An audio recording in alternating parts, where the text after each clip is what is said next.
Welcome to episode number 243 of the Marine Layer podcast. Wow, are the Mariners back? They sweep the Padres in San Diego this weekend.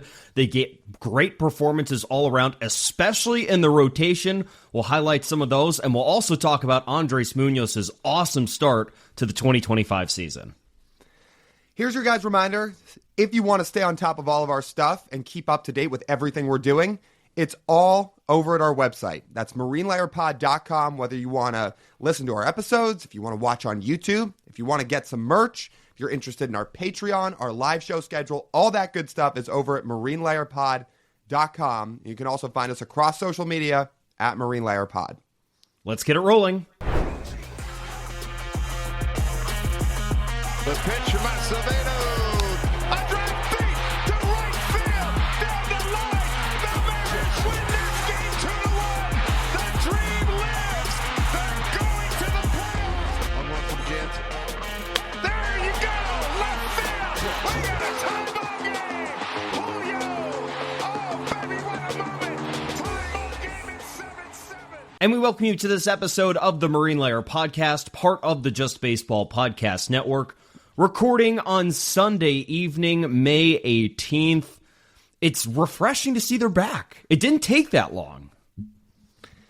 Yeah, there's a lot of things that we talked about in the last episode in terms of worry and concern. And I'm not saying all that's debunked, but man, was it nice to see them go into San Diego and just dominate one of the best teams in all of baseball. Like start to finish in basically every facet. That was their series. There's nothing really fluky about it. It was everything the Mariners had done well this season, and then you add on a couple new wrinkles that we'll talk about in terms of like what was successful. What have we talked about, like what this team does really well, especially offensively? They bash home runs. They hit 6 home runs in the series. They hit home runs in big spots. Shout out to Cal Raleigh. Shout out to Rowdy Tellez. I mean, shout out Randy today. Think about it on Sunday, where Michael King is strolling his way through the Mariners lineup the first time through. You sent me a text and were like, yeah, TJ, I don't think the Mariners are scoring off of Michael King today. And what did I send back to you? I'm like, just need a dinger. That's all you need. And what did Randy do the next time he came up? Deposited one in the left field seats. The Mariners ran up Michael King's pitch count. And all of a sudden, you knock him out of the game. You add on a couple more runs. And Edward Pizzardo doesn't blow the game at the end of the game. And then there you go. You have another dominant win. 3 total runs are allowed in the series with the 6 home runs. It's gonna work wonders every single time. And it looks like the team we were just watching before this most recent homestand. Glad to see they weren't gone for very long. Have we talked enough about that Randy Arozarena has a 141 WRC plus entering Sunday? Like this is right now his best offensive season, and I feel like that's a storyline and a narrative that's probably not being mentioned enough. He's been awesome. Now, we know he's streaky, and we know he has hot streaks and cold streaks, but, man, right now he's on a tear. He's on a tear through the first 6, 7, 8 weeks of the season, and you saw it again on Sunday in San Diego. And he's embodying really what makes this Mariners lineup great besides the home runs. It's the walks. His walk rate this year at Lyle is up to nearly 15%. That's a really high mark. And just to put it in a context of Randy Arozarena's past seasons by WRC plus, if you look at the 142 now mark from this season after today. The past 3 full seasons for Randy Arozarena. In 2022, it was 124. In 2023, it was 125. Last year when he comes over to Seattle, if you remember, the first 2 months of the season, he sucked. He was really, really bad. Next 2 months, he was one of the best hitters in all of Major League Baseball, ends up finishing the season with a 114 WRC+. This season, we're near that 2-month point where Randy last year was among one of the worst hitters in baseball, and he's sitting at 142 with a lot of really refreshing things to look at when it comes to his offensive profile. And it's been, I think it's been a super underrated part of what's made this Mariners lineup good. Think about the guys we've already highlighted of why they're hitting. It starts with Cal, and Cal certainly did his damage this weekend. Rowdy Tellez just shows up to random weekends in the season and dominates. I have no rhyme or reason why he does it, but it's very refreshing when we get to see that, and it helps this Mariners offense out a lot. We've talked about Julio and the good things he's doing offensively at the plate, even if not everyone is happy with what he's doing. We've talked about J.P. Crawford, but we haven't talked as much about Randy Arozarena. But the numbers say we should be talking more. A lot more, which is great. Again, if he's really going to be it's hard to say second guy behind Julio in terms of pecking order, in terms of offensive talent, because what Cal Raleigh's doing right now, he's absolutely the second guy. Right now, he's the first guy because, Julio's not playing like a star. He hasn't hit that hot streak offensively. It's been Cal Raleigh's offense through the first 2 months of the year. But if you want to just look at a middle of the order and a really, really fearsome heart of a lineup, Randy keeps hitting like this. That's what you have, especially with Polanco. That stretches out to 4 guys that can flat out hit. I mean, and that's not even putting it in probably strong enough terms, because those are 3 of 4 guys, excluding Julio, that have been awesome and have been just absolutely mashing to start the year, and then you just wait on Julio to get hot. You know what I got to say about Randy, though? Just kind of looking at some of the success he's had this year. He's still not hitting fastballs, which is kind of interesting. But that also makes me think if he gets back to hitting fastballs, can he actually even level up from this? He could. But we'll see as the season goes along, because it's going to go in one of 2 directions. We're still in the small sample size phase where there's just not enough actions, not enough things, not enough plays that have happened where it's like, okay, this is for certain so far this season. Maybe in mid-August, and Randy's still hitting fastballs, but he's actually hitting really well otherwise, then we say, okay, maybe Randy did evolve a little bit. Maybe he's just changed up what he's had the ability to do this season. And think of it, Lyle, could also be on how pitchers are pitching him this year, because he's in a different lineup than he was in Tampa Bay before, with a different situation, and how pitchers attack him. So, that could be a real thing, too. Listen to this middle of the Mariners lineup now, as we're a week away from Memorial Day. And think about this mix of guys, depending on the day, hits in the top 5 to 6 of the Mariners lineup. You have Jorge Polanco with a 183 WRC+. You have Cal Raleigh with a 177 WRC+. Dylan Moore's not going to hit in the top 6, depending on the day. He's sitting at a 150 WRC+ right now. Randy's at the 142, as we talked about. J.P. Crawford's at a 129. Julio's at a 112. Rowdy's at a 109. Think of some mix of those guys that you put in the top 6 of your lineup, and then you get the little contributions at the bottom of the lineup, whether it be Demo down there, whether it be Leo Rivas down there, whether it's a good game from Miles Mastrobuoni and such, and that's how you get the decent offensive performance the Mariners put on this weekend. It's crazy reading off those numbers. That just every guy is either above average or most of them way above average. Most of them just flat out hitting. Also, by the way, speaking of Polanco, so he definitely tweaked something again, right? Because now he's back to not playing against lefties. Yeah. Yes. They haven't said anything, but the actions speak. Yeah. I mean, because he was, and they were starting to ramp him back up against left-handed pitching, and now all of a sudden he's not playing against them again. Which is disappointing, because they're not going to be able to get him to Atlanta like he would otherwise deserve, being a DH, if he's not going to hit against righties or hit against lefties. Because there's not enough plate appearances for him. It stinks that the Mariners are in this position where they have to take one of their 3 best hitters out of the lineup if there is a lefty on the mound. Yeah, it does. I wish there was a way to solve this, but they just got to get him healthy. This was the risk that they were going to take on by signing Jorge Polanco. I think they envisioned that he would heal a little bit faster, or the side, or whatever he tweaked, faster than what it's currently on pace for. Sure.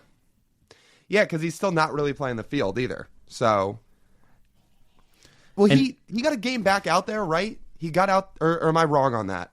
I mean, he's been taking ground balls, that we know. He's been doing infield work. I think he did go back out there for one game. Yeah. I think. Let me double check. I believe so. But not since then. And since then, he's back only playing against right-handed pitching, hitting lefty. Yeah, he played second base on the 6th against the A's. Right. But, a full game? I remember he came in late when things got crazy. No, he was started. Jacob? No, he started in this game.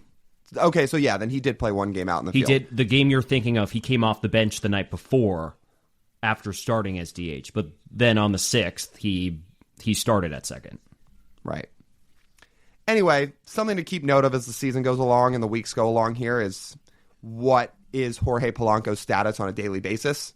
Is he going to get back to playing every day? You certainly hope so. But for the time being, if we're going to focus on the positive of the offense, you have Polanco, Julio, Cal, Randy right in the middle of your order with J.P. Crawford leading off the way he's playing. First half, that lineup's really a threat. And the difference from past years, Lyle, is that no one is having a bad start that's dragging everyone else down. The floor of bad starts is raised. Mm-hmm. Where the quote, as we keep talking about, the quote-unquote bad start is Julio Rodriguez being 12% above league average while running career best strikeout and walk rates. Mm-hmm. That is something you would happily take. And oh, by the way, a major offensive piece you haven't even had this year in Victor Robles, who is supposed to be your leadoff hitter and who you were envisioning being a huge part of this team, has barely played. He played a week and a half before he got hurt. Throw Luke Raley into that too. And Luke Raley as well, another guy who's playing almost every single day and was supposed to be a well above average piece of this offense, especially for what they do well in hitting homers.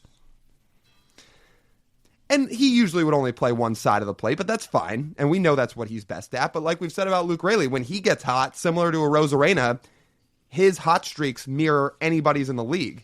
Talk about the last month of the year, what he did last year when him and Victor Robles were two of the best bats in baseball.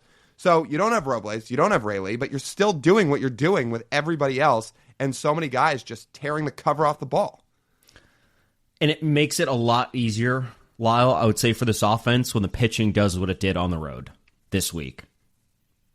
Dude, what a week for the rotation. What a weekend for the rotation. How about that? Where do you want to start? Where should we start? Actually, I have a place to start, though. I would like to check something first. I want to check in what the road ERA is right now. Of the After Mariners? watching what we watched last year, where is the road ERA at? You're talking about the Mariners road ERA in terms of team, how much they struggled on the road last year versus the way they pitched at home and where it sits now. Well, the guys that really struggled on the road haven't pitched a lot. Kirby hasn't pitched all year. Bryce's road numbers got a lot better in the second half, but he's on the IL right now. 3.96 ERA right now on the road for the Mariners as a team. Versus that is a big step up from last year. So it's about 0.2 of a run right now. It was a 4.18 ERA for the team last year. And by the way, this is pregame today on Sunday, so you could take it down a little bit. Let's say a third of a run then. Let's rough math, a third of a run difference this year and last year. So last year was 4.18. This year, we'll say after Sunday, if I'm going to guesstimate my math, bring it down a tenth of a run, 3.86 ERA on the road. So that's right now. That is an improvement. It is something that could stabilize out a little bit as the season goes along and they play more road games in hot run-scoring environments. But allowing 3 runs in 27 innings against the Padres, a good offensive team all weekend, is a really, really, really good reflection of where that rotation has been pitching on the road so far. And the Padres are one of the best teams in baseball. They're one of the best offenses in baseball. We've talked about it plenty, right? Like, this is a team that's just a star-studded lineup. They don't strike out. You've got Fernando Tatis that anchors the top of the order.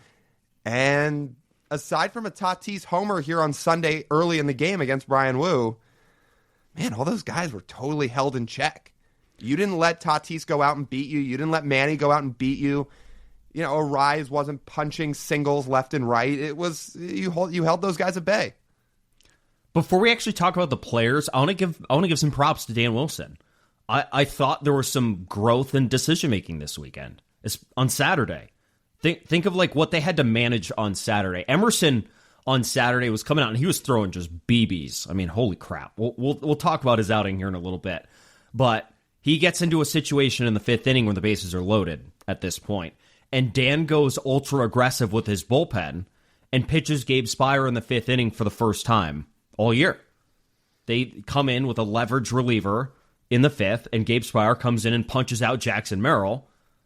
And then Gabe comes out and pitches a scoreless 6th inning as well. And then you saw it again from Dan in the 8th inning, where there were some quabbles on perhaps Andres Munoz just starting the 8th inning instead.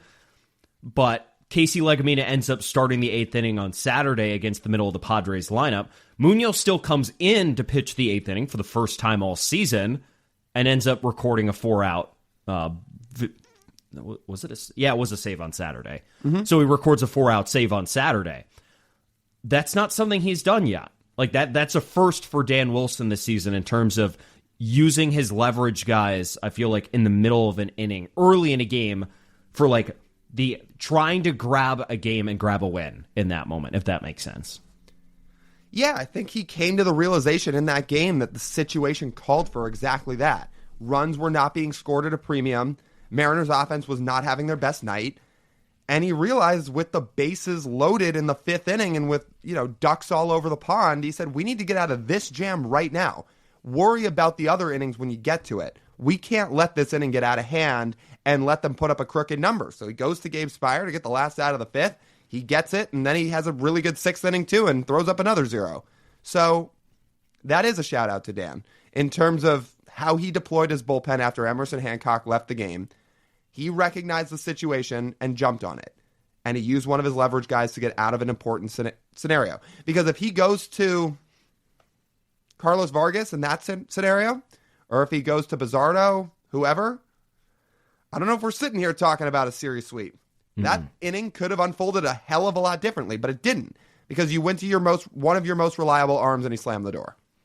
And I would say think about that because the way the Mariners bullpen's been used for a lot of guys this year is that they've been pretty rigid in where exactly they pitch.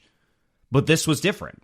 They weren't rigid in where these guys pitched. It was instead, hey, we're going to try and get our best arms to try and get most of these outs. Outside of 2 outs recorded by Casey Legumina, it was all your leverage arms covering nearly half the game to finish it out. It was, because Brash is in there right after Spire, and then Legumina in the 8th, and then Munoz for 4 outs. Right. And Legumina's approaching, not there yet, but approaching leverage. And we're going to talk about Legumina in a segment here later because he's earned the right to earn a discussion period here. So we'll get to him in a bit.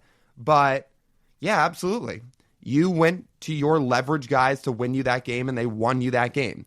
And that's what you have to do, especially in a middle game like that when, again, like guys were fresh, guys hadn't been used, and the situation called for it, right? That 5th inning absolutely called for it. And it was not a scrub of an at-bat by any means. Like, it's not just like the bases were loaded and there was runners on base and you had to get out of a situation against the bottom of the order or something like that. No, that was against Jackson Merrill. That was against one of their absolute stars, somebody we probably didn't mention when we were rattling off guys for the Padres earlier in this segment. Yeah, that was Jackson Merrill. You went to not just one of your leverage arms, but your best lefty to get out their best left-handed bat, and you did that. Yeah, pretty impressive.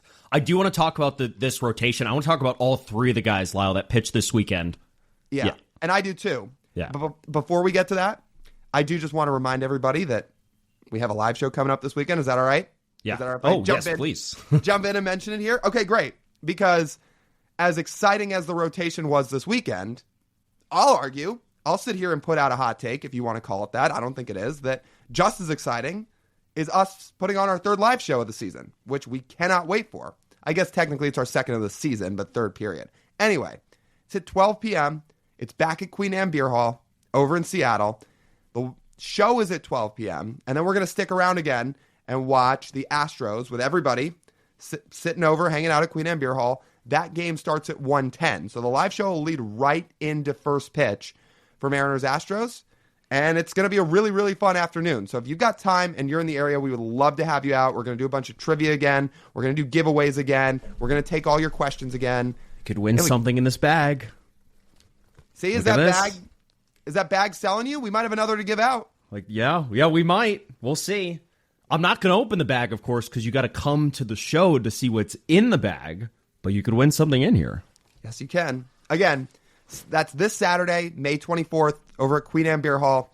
Live show starts at 12, watch party at 1, and we can't wait to have you guys. Hey, that could be George Kirby's first start back. We don't know exactly when he's going to be reslotted in, but what a better way than to watch Kirby's debut than with a bunch of other Mariners fans hanging out with us over at Queen Anne Beer Hall. So there's your sales pitch. Yeah, that would be pretty fun. Before we get to this rotation, Lyle, also want to tell all of our listeners about our friends at Rhythm. Let's be honest, betting on baseball can feel like throwing darts sometimes, but not anymore. We've partnered with Rhythm, an app that helps you build your own data-backed betting model in just minutes. No coding, no spreadsheets, just a clean, easy-to-use interface that shows you what you need to make educated bets. You'll get daily projections for player props, both pitching and hitting, plus money lines, totals, and run lines, all back-tested to ensure the models are built to help you win. Take the guesswork out of your MLB bets and start using Rhythm to get data-backed results. It only takes a couple of winning predictions a month for the subscription to pay for itself. Use code JustBaseball50 for 50% off a full year. That gets you access to Major League Baseball, the NFL, the NBA, and college football predictions. Try it free for 7 days and bet smarter with Rhythm. Which starter should we talk about first? Should we just go in order? Start with our guy Logan and go from there? Yeah, let's do that, because they all deserve their own time and praise here. So let's start with Logan. 6 shutout innings for the first time in his big league career. He struck out Jackson Merrill with a nasty sweeper on his back foot that made it on Pitching Ninja. That was incredible to see. But just think about the situation that Logan Evans is going into on the mound on Friday. He's facing the most talented team he's faced so far in his big league career. He's pitching on the road. I believe it was a sellout crowd on Friday as well. And man, this dude just goes out there and he shuts down the Padres for 6 shutout innings. I mean, he's just continuing to get better. And now his ERA, is under 3.5, or is it lower than that now? Under 3.5. It's 2.57. Yeah. So yes, it's under 3.5. Dude, he was lights out on Friday. That was sick. And he was all around the strike zone. Again, he wasn't walking guys. He only gave up 1 walk in the outing. They just could not figure him out. I mean, we talk about how Logan's a total kitchen sink guy and throws everything at guys. Clearly, the Padres were not comfortable in those at-bats. Now, they got a few hits, but they couldn't push runs across, and they weren't putting like hard contact on the ball or anything like that. And Logan gets all the way through 6 innings, keeping his pitch count really low, and had the best start of his very, very young career. That was awesome. And there was multiple situations, too, where there were runners on base, and he had to work his way out of it, and he did. And he got all the way through, and he allowed the Mariners to do what they did on Saturday with the bullpen because of how he pitched on Friday and didn't let those innings spiral out of hand. He kept them right at bay. And the Mariners were 2 outs from a shutout because of what he was able to do starting on the road, which is great. Now, the tests continue to get a little tougher. I will say, actually, it's probably not going to be against the White Sox. I feel like he should pitch pretty well against the White Sox. They're still pretty bad. I was going to say his next 2 starts would be aligned to be the White Sox and then at home against the Nationals. So in 2 starts here, I don't want to jump ahead to too many conclusions, but how low can Logan's ERA get if he keeps pitching like this and he's going to go up against the White Sox and the Nationals? I'm just saying. He's got to, just keep it up, Logan. Shout out to you, man. That was awesome to see. Now Saturday. Well, I was just going to quickly say, Logan got some swing and miss in that start on Friday too, which he had 7 whiffs, which again, that's not some astronomical number, but you were seeing him miss bats. And like you said, the Pitching Ninja bat where he threw the sweeper, that was dirty. Yeah. That was a true swing and miss offering that they did not hit. And the swing and miss will come more with the command, too, because once he can sequence his pitch, he feels more comfortable sequencing his pitches against these hitters, and maybe can feel comfortable doing what Emerson Hancock did and ramp up his velocity a little bit. Once he's got that dialed in, then the whiff will come along, I think, a little bit more with that. Yeah. But ultimately, again, had the swing and miss going a little bit on Friday in the middle of what was just an awesome outing where, like you said, down in San Diego, big crowd, blue blood team in baseball right now, silenced them. Just absolutely silenced them, and we love it. How about Emerson on Saturday? For as good as it, if you look at the 2 stat lines, right? Logan Evans had by far the better stat line than Emerson Hancock did. Watching Emerson's stuff on Saturday, like, out of nowhere. We know he's been throwing a little bit harder this season, and the stuff has ticked up a little bit. And even in starts that haven't gone great for Emerson, his start against the Yankees early last week, not a great start because his fifth inning got away from him. Emerson still had like 15 swings and misses in that start, so he's been able to get swing and miss in his starts. But then against the Padres, he walks into Petco Park, and he threw pitch 98. Dude, he was pumping rockets on Saturday, legitimately throwing just darts. That looked like, velocity-wise, the Emerson Hancock that was drafted out of Georgia 5 years ago. It did. The lowest increase in terms of average mile per hour from his pitches in that start was 1. That was the lowest increase across his pitches. He was throwing his slider a full 2 miles an hour harder in that start than he was averaging so far this year. So everything was just on the uptick. Now, I will say, what I've noticed in Emerson's starts when he starts throwing a little harder, the stuff moves a lot, and it can get him in some trouble like he had in the fifth inning on Saturday. The stuff moves a lot. It's not always, it's not pinpoint command when he's starting to throw it harder. So that's why there's going to be a little bit of balance with him in terms of how much I think he's going to ramp it up. I'd love to talk to him more about this when we get back to the park in, I think, like a week and a half. We'll try and talk to him about this. But if I'm guessing from watching him on TV, when the stuff ramps up, the command slips a little bit, and we'll see where that balance point is. But man, the biggest concern with Emerson, the post-injury Emerson, when he's coming up through the minor leagues and making his debut, is he going to be able to get enough swing and miss with his pitches? I think the answer is yes. Now, can he balance that out with getting back to throwing the amount of strikes he was throwing before while keeping some of that swing and miss and some of the same pitch mix as well? To be fair, he only walked one guy in his outing. I didn't think his command was awful. He did give up a couple hits in the fifth inning, and sure, ultimately they went to Gabe Spire, but for the most part, I thought he was pretty dialed in. Maybe then I'm thinking more of Monday's start against the Yankees. Sure, yeah. Yeah, in that outing, obviously, like he got hit decently hard. Only in one inning, by the way. Like, most of that start is actually better than what the stat line's going to tell you, too, against the Yankees, because like you said, swing and miss was there. First few innings were really sharp. Was on pace for a really good outing, but then that one inning just really hit him hard. So the last two outings, you've seen a lot of really, I mean, you've seen positives from Emerson Hancock ever since he came back up from Tacoma. But last two outings, stuff-wise, that's been pretty eye-opening. If he can do 10 starts of legit swing and miss stuff, like what he currently does, we're planning to have Joe Doyle on Wednesday. I'd be curious to think of what Joe thinks of if there's would be a reevaluation of Emerson Hancock. Because I feel like it was pretty universal of what evaluators thought of him coming up to the big leagues.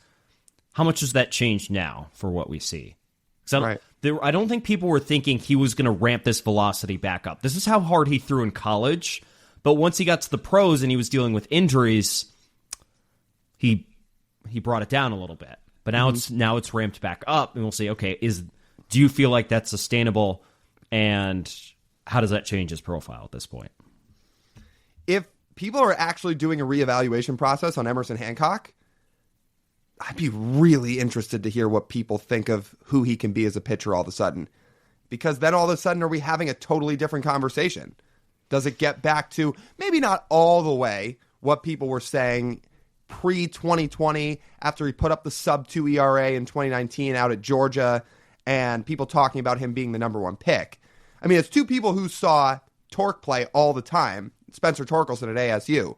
The thing we would always hear is, like, if he doesn't go number one, it's going to be this right-hander out of Georgia, Emerson Hancock, back when we were in college. Because people thought he was that good. I'm interested where the evaluation lands from people if he puts together this string of starts in terms of, like, the max being that level of a ceiling to where people thought he was when he came up, when he was throwing low 90s. Yeah. So we'll see. But it is so good to see from Emerson. You know what? And you know what fired me up about Emerson on Saturday? The fact you were seeing the raw emotion out of him, too. Like, he was fired up. Like, I tweeted it on Saturday. When Emerson Hancock's fired up, I'm fired up. When he got out of one of those innings, dude, you see him scream off the mound and just let it all loose. Like, you could tell he was... something about that start meant something to him. Whether it was just the fact that he felt like he was pitching really well, or he got out of a jam, or he knew his stuff was playing up. Like, something in that mind of his was like, oh, this is a big deal, and this is firing me up. And he let it all loose.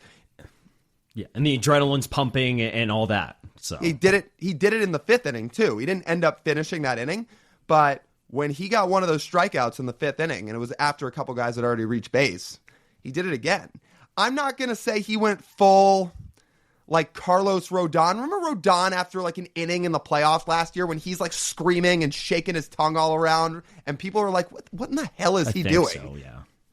It was, you'll have to go look up the video, but Rodon, when he had a good first inning in a playoff start last year, like he got one strikeout and he takes a circle around the mound. It's like, oh, it's on now, boys. Like that's what he got caught on camera saying. And then he exited the inning after getting out of it. And he's like wagging his tongue all around. He's like, ah! And I was like, people are like, what is he doing? And it wasn't quite that from Emerson, but you could tell there was real fire inside of Emerson Hancock, pitching the way he pitched on Saturday and getting out of those innings. So that was awesome. And then we get to Sunday. I don't know if I saw that from Bryan Woo, probably because he's so used to just being awesome. Well, and because maybe he used all that energy and all the screaming from the last start. Remember when Spire came in? True. Remember Spire came in, got out of that jam, and he was screaming in the dugout. Bryan Woo, man, I think we're gonna make a case every week for him to go to Atlanta. I mean, how much more of a case do people still need if this continues? I don't think there should be much of one. The only thing that could hold him back is when you look at the ERA leaders in the American League, there are a lot of starters right now that are pitching incredibly well, and their ERAs are very low, even lower than Woo's. But assuming that some of these guys aren't going to keep up that pace and that some guys won't be able to pitch in the All-Star game because it'll be too close to their turn in the rotation, etc., man, Bryan Woo keeps us up. I don't know how you keep him away from Atlanta. Every single start he's made this year, he's thrown 6 innings. That's incredible. And today, in today's Major League Baseball, that's an incredible stat. It's him and Zach Wheeler both have 9 starts of 6 innings or more. And then there's another really good stat that Gary Hill tweeted out on Saturday. Oh, no, it was today before Bryan Woo's start on Sunday. And this stat remains true given that Bryan Woo only gave up 1 run on a solo home run, is that since Bryan Woo came back from injury about a year ago, from the injury that kept him out the start of last year, his ERA remains below 3 in a full calendar year. That's incredible. Below 3 for an entire season. We knew he could do this, right? Yeah. We knew he had this in him. The key for him was always just staying on the field. Even when he was in his rookie year, you saw what he could be. We talked about it all the time. Remember when we threw out that Luis Robert trade proposal and White Sox fans got so mad about what we threw out there? Let me ask White Sox fans now what they think about that proposal with Luis Robert looking legitimately cooked and Bryan Woo damn near on his way to the All-Star game. Maybe when we're done recording, you should quote tweet that. It's like, after today, I was thinking about this. Thinking about the response to this. I'm going to do that now that you say it. Yeah. Apologies, ? Yeah. I don't know what else we need to do to pitch Bryan Woo to go to the All-Star game. If you look for efficiency, if you look for stuff, if you look for the durability, at least from what we've seen so far this season and for the end of last year as well. You look at the length he's going in games. You look at the impact he's made on the Mariners rotation given all the injuries this year. Not even Logan Gilbert Logan Gilbert even last year didn't really do what Bryan Woo's doing right now in terms of the consistently getting into the 6th inning. I'll have to check if he made 9 starts in a row that he went 6. Let's see. Well, because the thing about Logan sometimes, right, is as dominant as he is, when he strikes a lot of guys out, it obviously ramps his pitch count up. So if Logan Gilbert has a day where he's ramped up and gets a lot of strikeouts, but maybe guys have gotten on base too, and he gets hit for a home run at some point, which does happen to him, and we've talked about that with Logan Gilbert, that his one Achilles heel sometimes is he can get hit a bit hard. But the fact he strikes out so many guys sometimes takes his pitch count up, and that results sometimes in Logan going, 5 innings, 2 runs with 8 strikeouts, still a good start. It's just not super lengthy, where Bryan Woo is so efficient and gets so much soft contact that he works deep into games all the time now. Logan, by the way, did go 9 consecutive starts of 6 innings from May 14th to June 28th of last year. So fair. He did do it. And again, this is by absolutely no means in any way like a bash on Logan Gilbert segment. This is more just highlighting how ridiculous Bryan Woo's been. It's because he has the ability to pitch to weak contact while utilizing stuff that plays in the strike zone so well, and that you can throw that many strikes because it's only fastballs. When Logan Gilbert, as a rookie and a second-year pitcher, tried to fill up the zone with fastballs, they would end up getting crushed. Therefore, Logan essentially had to get to the point where he was so nasty that he was throwing a lot of junk, and guys couldn't hit his junk, but like you said, it just racks up your pitch count a lot. Meanwhile, Bryan Woo can throw something that he knows pretty much exactly where it's going. It's going straight for the most part, but guys still can't hit it. Therefore, he has this ability to be as ultra efficient as possible while keeping his ERA down, keeping the damage down, etc. It is very unique in baseball to have that ability to do that.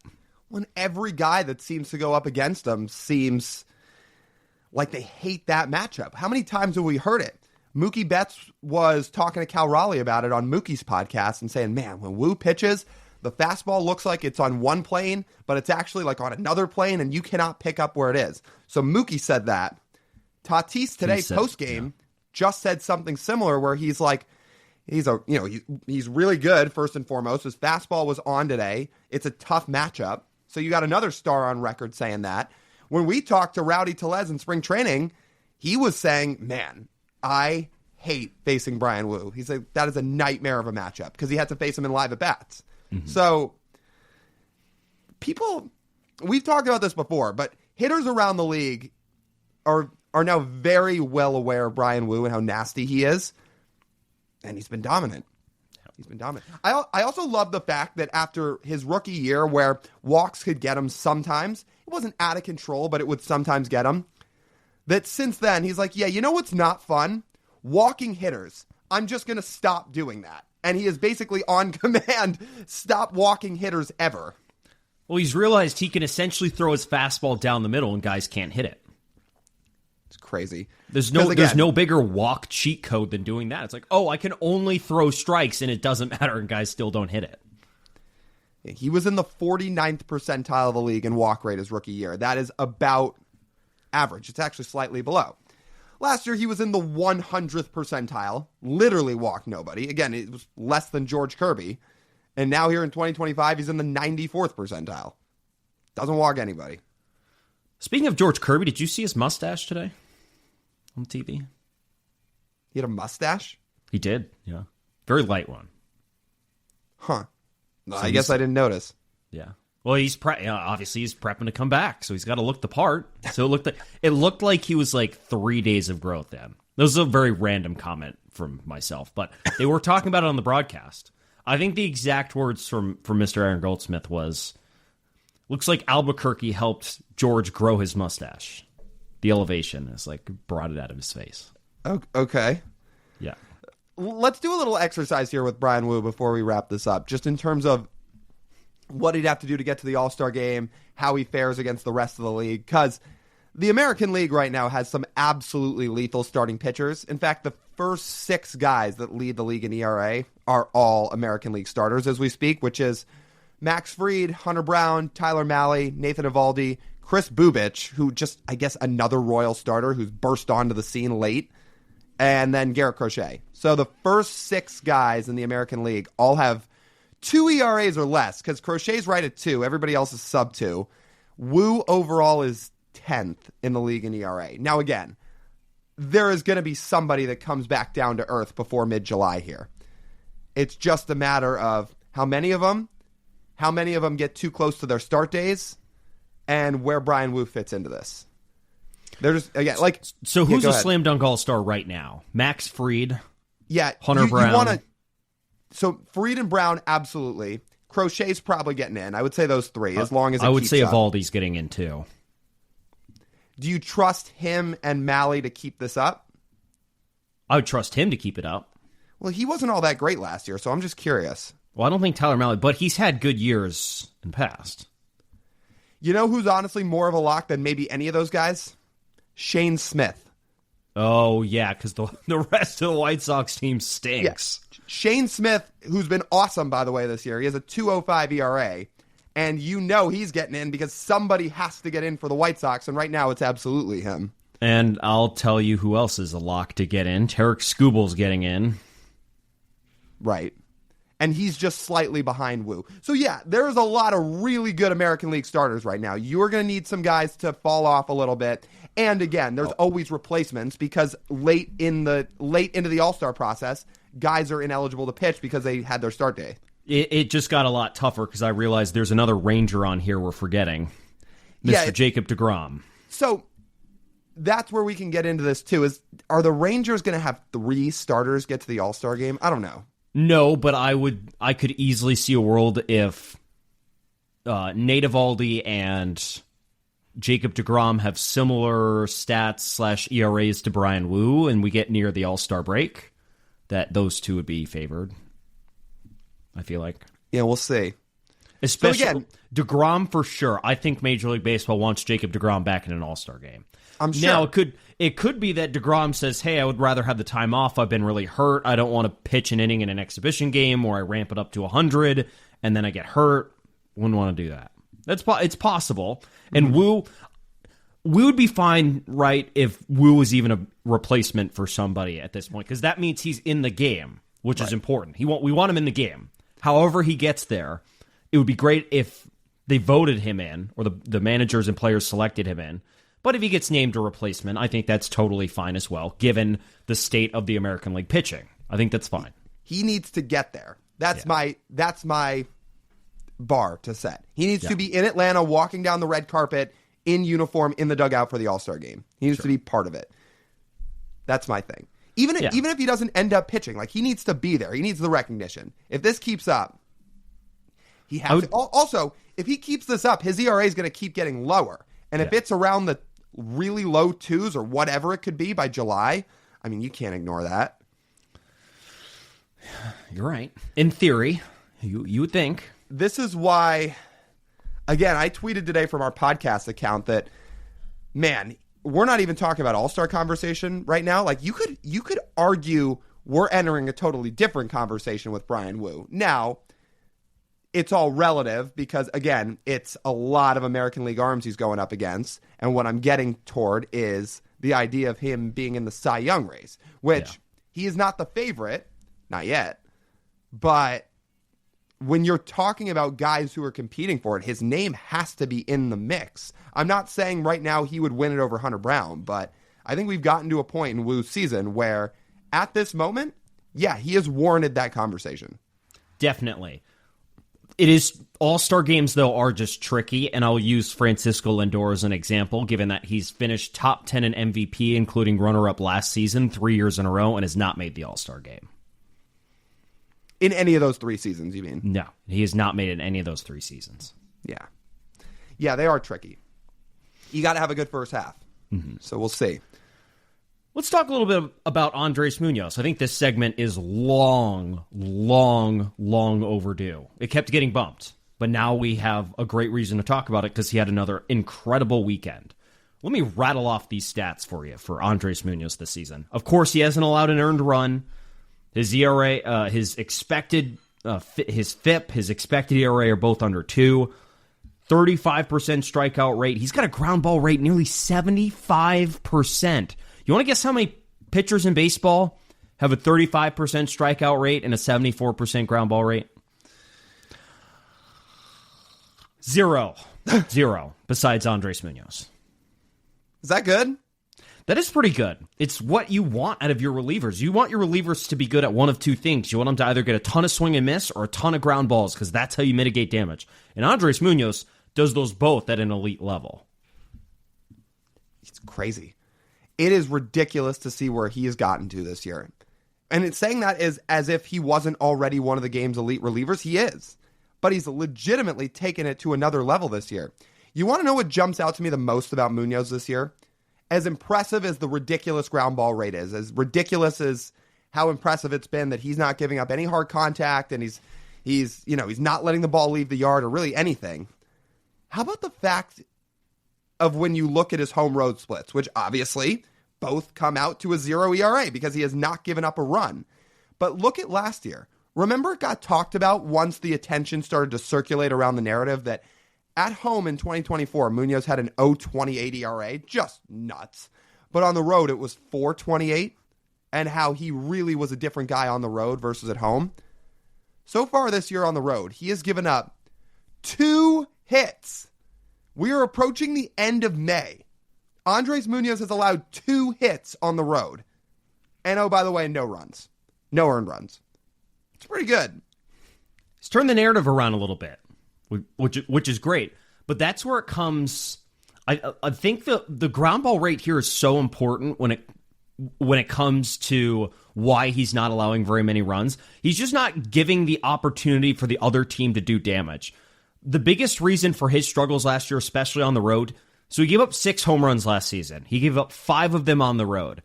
It's really hard to hit home runs when you have a 75% ground ball rate on the mound and a 35% strikeout rate on the mound. So when you present that opportunity to a hitter, you're like, what am I supposed to do here to do damage? Because you then essentially have to have, at that point, you will need to have like 4 guys. One of them might hit the ball in the air and the other 3 are hitting them on the ground if you don't strike out, and you're going to have to hit them in the right spots. It's a really tall task for teams to try and score against that. And that's why Andres Munoz has essentially elevated himself even higher when it comes to his efficiency as a reliever. He had good ground ball rates before. It was in the mid-50s, but it's jumped up almost 20%. How you go from like already borderline elite and then you go like elite in that category while keeping your stuff right where it is just remarkable. How much of this do we think has to do with him pitching in essentially the same inning all the time? Because he came out this weekend and he talked about how much he felt like only having to worry about pitching in the 9th inning, for the most part, until Saturday, has helped him. He said it's been easier to focus knowing, hey, this is when I'm coming into the game. It's not a constant on-call nature of being ready. Yeah, this is interesting. So part of me wonders if Munoz is saying this just to obviously back his team, his coaching staff, who has put him into this role, and said, this is what we want to do to best win games. And Munoz is obviously going to support whatever his coaches do, because we know he's, 1, a competitor, but 2, a great guy, and he would never single anybody out or anything. But the fact he actually dove into this a little bit, I did think was interesting, because the narrative so far this year has been, well, why is Munoz only throwing the 9th? Why is he only throwing in the 9th inning? There's situations this year where they've needed him in other innings against the best part of a lineup, but they're not using him, and it feels head-scratching at times. And sometimes it can be a little, a tough pill to swallow when you're a fan and you're watching the game and you see how the game's been managed by the Mariners over the last few years, and you say, why aren't we using our best reliever here?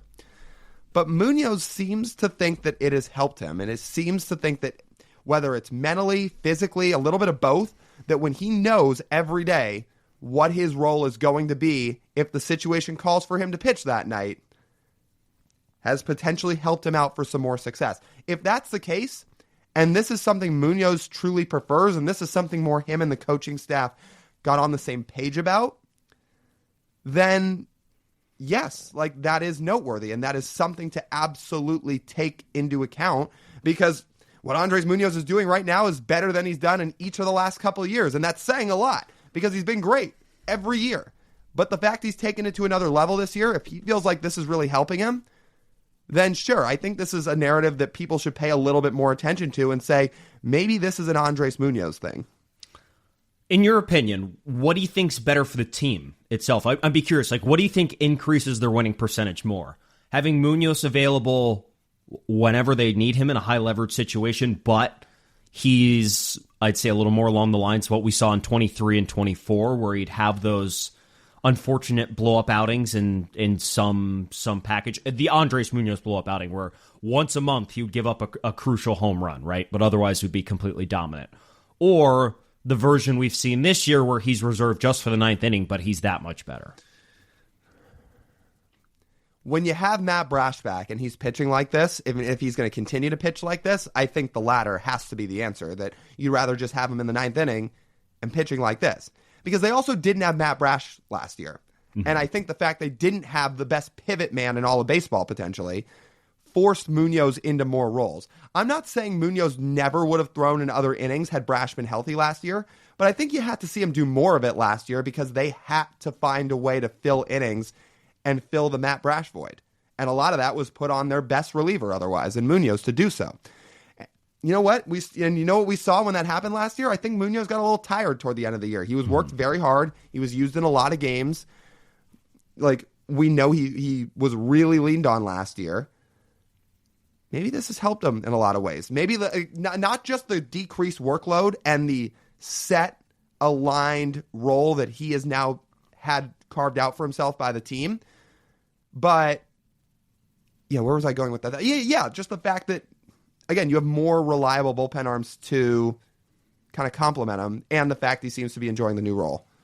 And it's not just not just Matt Brash, the pivot man. We're talking about Gabe Spire, too. They didn't have really good Gabe Spire last year at all. No, so not at all. Two guys that Mooney could lean on to sort of help bridge to him were gone. Right. And more of the responsibility fell on his shoulders. The way you laid it out, Lyle, I like that idea, and I think that is the best version for what we can do this year. I do still feel like, though, as we saw in Saturday's game, there will be a couple games where I do think the Mariners are going to need him in the eighth inning, and he's going to need to be ready for that.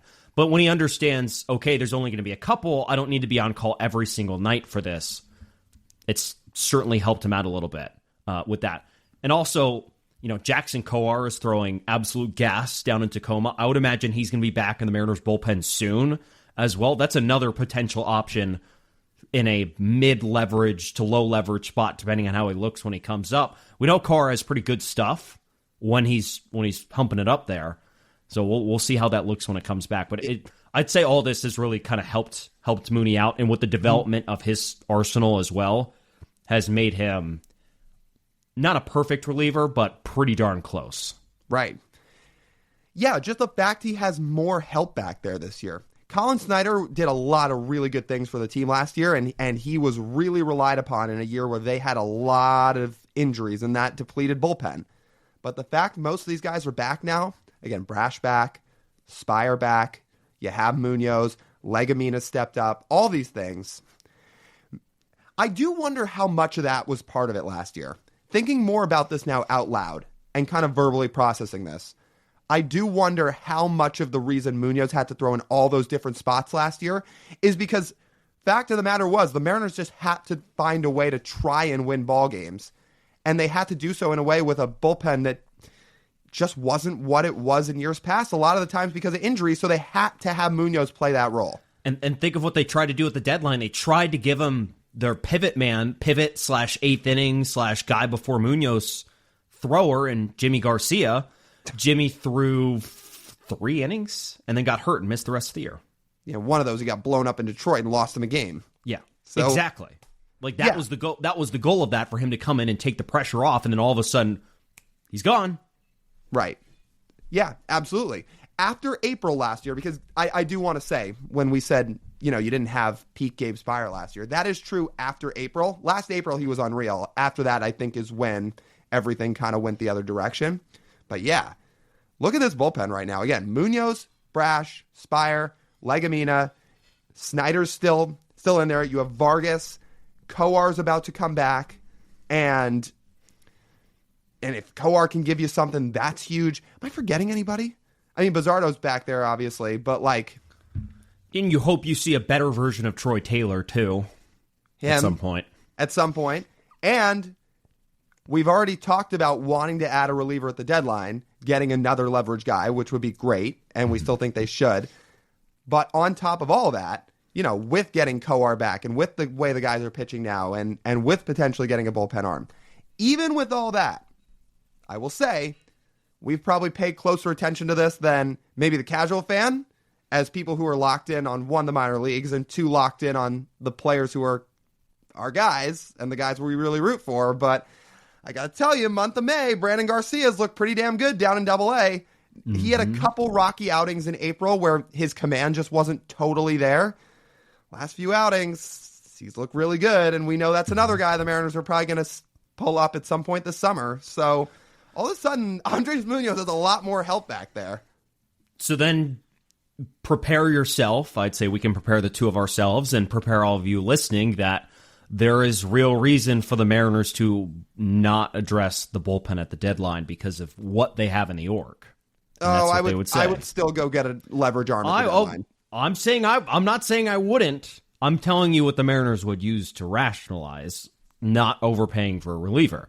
Though at this point, again, as you and I have talked about, this should be the year, right? So you focus on, bite the bullet, go make yourself better. If there is a leverage arm available at the deadline, go get him. There is no such thing as having too many good bullpen arms, especially in a playoff race and in the playoffs specifically. Right. The best teams usually have dominant bullpens. Usually. And you can worry how you're going to sort out your future bullpens next year.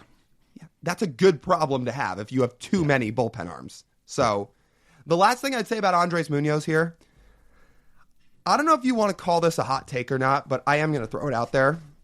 Is his 2022 version of the slider fully back? No. Well, as we currently sit in the middle of May, guys are hitting .026 against his slider. They're also slugging .026. The results might be there, but the command and stuff is not.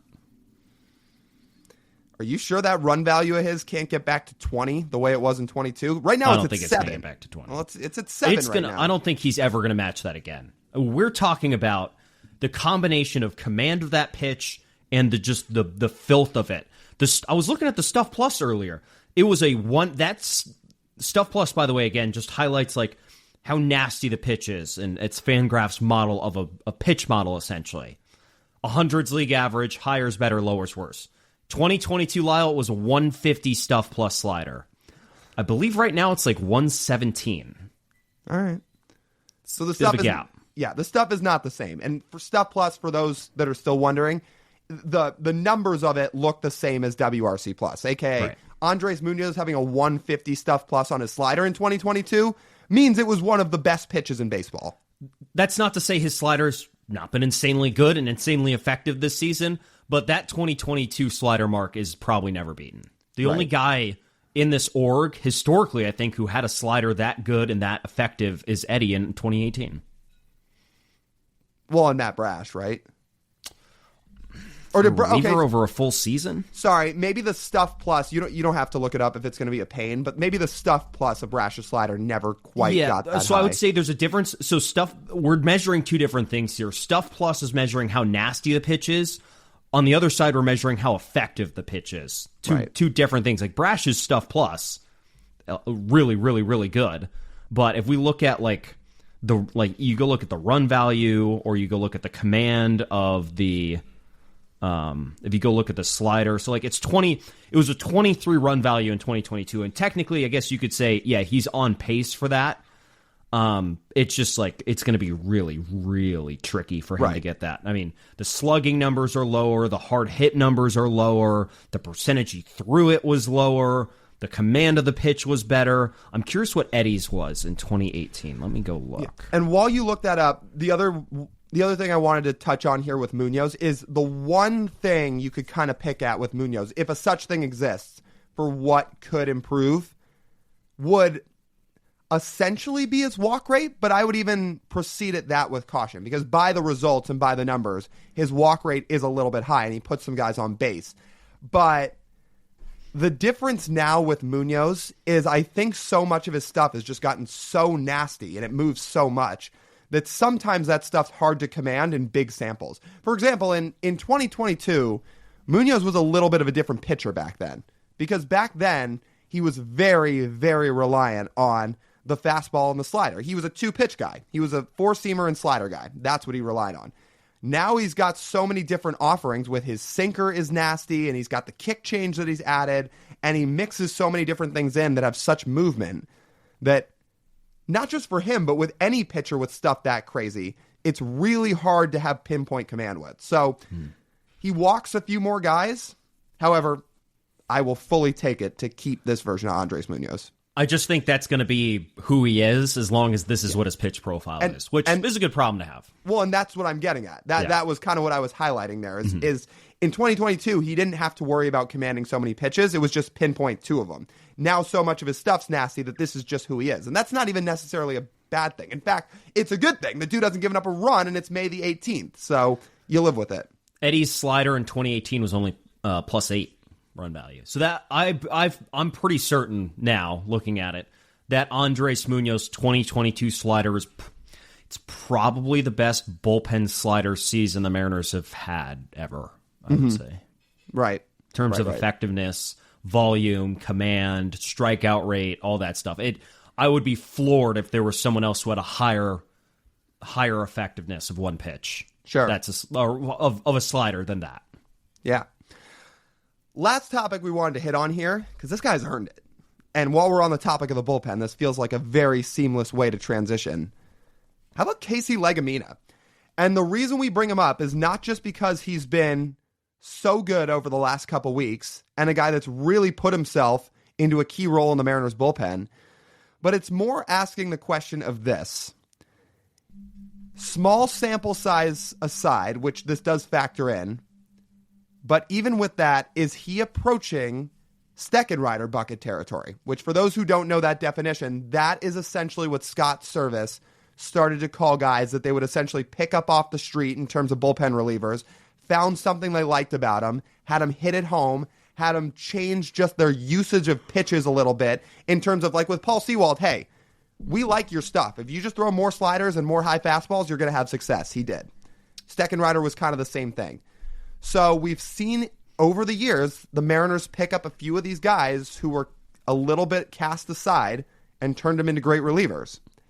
Is Casey Legumina that next dude? He's not in my Steckenrider bucket yet, but he's on his way. If he keeps up a 1.84 ERA into August, then he's in my Steckenrider bucket. I do feel like he's gotten a little lucky. The stuff's been good. Some of the expected numbers are really good. Like his expected ERA and his expected batting average, which relates to like, all right, when they're hitting the ball, do they have a chance of getting a hit and doing damage against you? The answer to that question right now is very flatly no, which is great. The problem is he's got a FIP of nearly 4, which can regress his ERA a lot. Most of that stems from the fact he has a 13% walk rate and not an overpowering strikeout rate. It's only been about 23%. And on top of that, I'll get to I promise there are positives here, but let me just make my case of why he's not quite there yet, because I personally think he's going to regress a little bit. And his ground ball rate's only 36%. So he's walking guys, he's not striking guys out at an elite rate, and he's not getting guys on the ground at an elite rate. That's not a great combination for a reliever. There are no fly ball relievers. Those don't exist. If you're a fly ball reliever, you usually end up back in the minor leagues because you give up too many home runs. So I hope that's not the case for him. Yeah. But now I will say, if you think about it, like what have been his really good pitches? It's been a 4-seam fastball and a sweeper. Who has he been comped to the most coming up? It's Paul Sewald, because he gets down low and throws it like from the Bryan Woo, Paul Sewald arm slot, and it's effective, and it gets right on the fastball, and guys chase the sweeper, which is really good, and the usage for the Mariners is ticked up with those two pitches, which has been great and which has been expected. But unfortunately, given what I'm looking at, I hope it stays the same, but something probably does have to change under the hood. So I came to the same conclusion, which is he is off to an awesome start. The Mariners have really needed him. They've leaned on him. But you can't run out a walk rate like this and usually have success continue. We talk about that the FIP is a lot higher than stuff like his xERA, The reason for that is because he's walking a lot of guys. Like, FIP only measures three things, right? It's what a pitcher does completely individual of help on defense. It only measures home runs, strikeouts, and walks. Well, Legumina right now walks his share of guys, and he does not get a ton of strikeouts. Like you said, his ground ball rate's not that high. He's more of a fly ball reliever at this point, if such thing exists, which it really kind of doesn't. But yeah, like, again, I don't want to spend all the time here talking about the like negative side of this, because he has been awesome, and I want to get to that in a second. I would say he has to prove a little bit more to get into the second rider bucket category. He's only thrown about 14 innings right now, so this is probably a good conversation to circle back to around the All-Star break or so and see how he's doing by then. But yeah, I would say he is pitching really well, but also the two of us sitting here saying he's got to find a way to throw a few more strikes and get a little bit more swing and miss, because that is what relievers do. What it has seemed like, and what's been pretty clear, it feels like to me he's at least worked himself above in terms of like where his role is, above Bizzardo and Colin Snyder at this point. I think right now he's fourth. I think it's Munoz, Brashfire, and then it's Legumina. Yeah. I mean, and we saw that on Saturday. The three leverage guys pitched, and then we saw Legumina not only go back-to-back, but threw in that eighth inning, which was a crucial eighth inning, against a really good part of the lineup. Mm-hmm. I think he's fourth. Yeah. And by the way, dude's got a 2.02 ERA plus right now. Again, we got to see some things continue for him. Again, like, he's got to just throw a few more strikes. But the results right now are what they are. And what they say is Casey Legumina has been awesome. And they're going to keep using him as long as it is. And it's great for him because he was no guarantee to be in this bullpen and be on this team, but here we are. Right. And there's a lot of other things that he's done so far that are positives too. Like, if you look at his platoon splits, he doesn't have a splits issue. It's even enough. It's like he's been good against both sides. Doesn't have a home road issue. He's been good in both places. So under the hood, the biggest thing you can kind of look at and the biggest thing that jumps out is the walk rate. And can he throw a few more strikes? But other than that, there's a lot of things Legumina's currently doing that say he's got a chance to really play a nice role in the bullpen moving forward. Will he be a true leverage guy? That is going to depend on him and what he can alter, and if any of this luck ends up turning against him. And just remember, when we talk about regression coming over a larger sample size, the opposite could also happen over a larger sample size, where he could figure things out, and over the course of the season, as he gets more comfortable and gets into a better rhythm, the strikeouts come, the walks go down, the ground ball rate goes up, and then all of a sudden, here we are looking at what is Paul Sewald. I don't think the ground ball rate's going to be honestly go up. What needs to happen with Legumina for him to fit really into what made Paul Sewald great is the strikeout rate needs to go up and the walk rate needs to come down. Simple as that. Doesn't need to generate more ground balls. That's not his profile. He just needs to sort of focus on those two things and not give up home runs. Right. That's the key. But it has been very nice to see that you get past those three leverage relievers and there is some kind of gap to be plugged, where it doesn't feel like if you're not using one of Brash, Spire, and Munoz, that it drops off to the back half of the bullpen with guys that aren't really meant to be throwing in leverage. Legumina is kind of that in-between guy right now where he's been really good, and if you need him in a higher leverage spot, he can do it. He almost reminds me a little bit of what Colin Snyder was last year. Not in terms of the profile, but a guy that's really good in low to mid leverage situations, and when you need him to pitch in the higher roles, he's proven thus far that up to this point in the year, he can do it. So there's a little bit of a middle gap there. So it's nice. Yes. Yeah, I would say I agree with most of that. The most important thing for him is that the Mariners have called him up to pitch in some important situations, and he hasn't been bad. The Mariners don't have to essentially burn an arm and then say, okay, well, now we have to find someone else. They don't have to worry about finding someone else. Yeah, that 1.8 ERA is pretty good. Sub 2 ERA in the middle of May, that's pretty good, and that will play. So, and especially for all the guys we're talking about that could potentially come up and have a spot in this bullpen, him pitching well buys himself some cushion in terms of who has to go down. Right. It's funny how things change with a bullpen as a year goes on. Troy Taylor obviously was expected to come in here and be an important guy, and not that he can't be and won't be long term, but right now, I think Legumina's pitching in the role that they expected Troy Taylor to be in once he got healthy. And once all these other guys get healthy, where's Troy Taylor going to pitch? that is what we're going to have to find out. Because again, like, we know they want him to be an important guy in the bullpen, but it's going to depend on, one, health, and two, how everybody else is pitching and succeeding. Yeah. So I guess we'll see. But Casey Legumina, been very important to the bullpen, so we wanted to give him proper shout out here because he deserves it. So shout out Casey. All right, I think that just about wraps up this edition of the Marine Layer Podcast. You guys know the drill. If you want to find all of our stuff, it is all over at our website. Go get your merch, you guys. That's on our website. All of our episodes are on the website. Patreon's on our website. If you want to go get involved over there, we'd love to have you. And you can find all of our live show information, which will remind you again, we said it during the show. We'll say it again here. It is on Saturday, May 24th, Queen Anne Beer Hall. Live show starts at 12 p.m. 1 p.m. is when the watch party starts immediately after. We're going to stick around and watch the game with everybody. We would absolutely love to have you there. If you're around, come on out. It's going to be a blast. Again, May 24th over at Queen Anne Beer Hall, 12 p.m. If you want to find us on socials too, by the way, we're everywhere across social media at Marine Layer Pod. That's TJ. I'm Lyle. As always, we thank you guys for tuning in. We'll talk to you soon.